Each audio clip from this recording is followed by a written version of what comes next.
Israel versus Iran ఘర్షణల్లో ఇప్పటివరకు చోటు చేసుకున్న అత్యంత కీలక ఘట్టాల్లో ఒకటి ఇరాన్ సుప్రీం లీడర్ ఖమేనీని మిస్సైల్తో హతమార్చడం.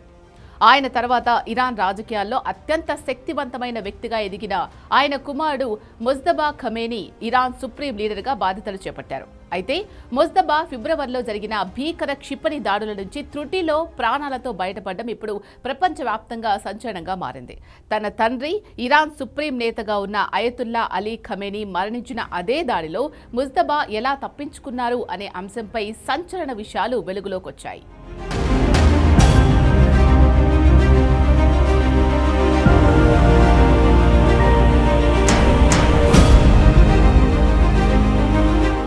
ఫిబ్రవరి 28న అమెరికా మరియు ఇజ్రాయెల్ సంయుక్తంగా నిర్వహించిన ఆపరేషన్ ఎపిక్ ఫ్యూరీలో ఇరాన్ సుప్రీం నేత అలీ ఖమేనీ నివాసాన్ని లక్ష్యంగా చేసుకుని క్షిపణి దాడులు జరిగాయి.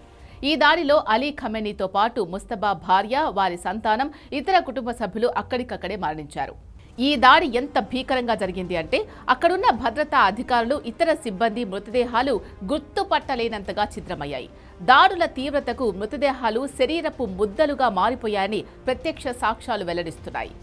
భవనం పై అంతస్తులో ఉన్న వారెవరూ బతికే అవకాశం లేకుండా పోయింది. మరి ఇలాంటి దాడిలో ముజ్తబా ఎలా ప్రాణాలతో బయటపడ్డారు అనేదే ఇక్కడ ప్రధాన ప్రశ్న. ముజ్తబా ఖమేనీ ప్రాణాలతో బయటపడడం వెనుక ఒక వింత యాదృచ్ఛిక సన్నివేశం ఉందని ఇరాన్ అధికార వర్గాలు తెలిపాయి. క్షిపణి సరిగ్గా ముజ్తబా నివాసముండే పై అంతస్తును తాకడానికి కొన్ని క్షణాల ముందు ఆయన ఏదో పని మీద కింద ఉన్న ఆవరణలోకి వెళ్లారు.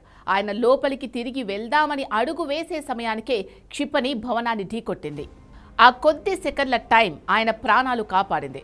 ఈ దాడిలో ముజ్తబా పూర్తిగా బయటపడలేదు అని, ఆయన కాళ్ళు చేతులకు తీవ్ర గాయాలయ్యాయని, ముఖం కూడా కొంతవరకు దెబ్బతిన్నదని అమెరికా రక్షణ శాఖ కార్యదర్శి పీట్ హెగ్సెత్ పేర్కొన్నారు.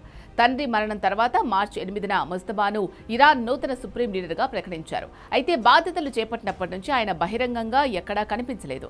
ఆయన ప్రస్తుతం ఒక రహస్య బంకర్ నుంచి పాలిస్తున్నట్లు సమాచారం. ఆయన ఆరోగ్యంపై రకరకాల పుకార్లు వస్తున్నప్పటికీ ఇరాన్ అధికారులు మాత్రం ఆయన క్షేమంగానే ఉన్నారని, కేవలం గాయాల కారణంగా విశ్రాంతి తీసుకుంటున్నారని స్పష్టం చేశారు. ఈ దాడి నుంచి ప్రాణాలతో బయటపడిన ముజ్తబా ఇప్పుడు అమెరికా మరియు ఇజ్రాయెల్పై ప్రతీకారం తీర్చుకుంటారని ప్రతిజ్ఞ చేశారు. ఈ పరిణామాలు పశ్చిమ ఆసియాలో యుద్ధ మేఘాలు మరింత తీవ్రతరం చేశాయి.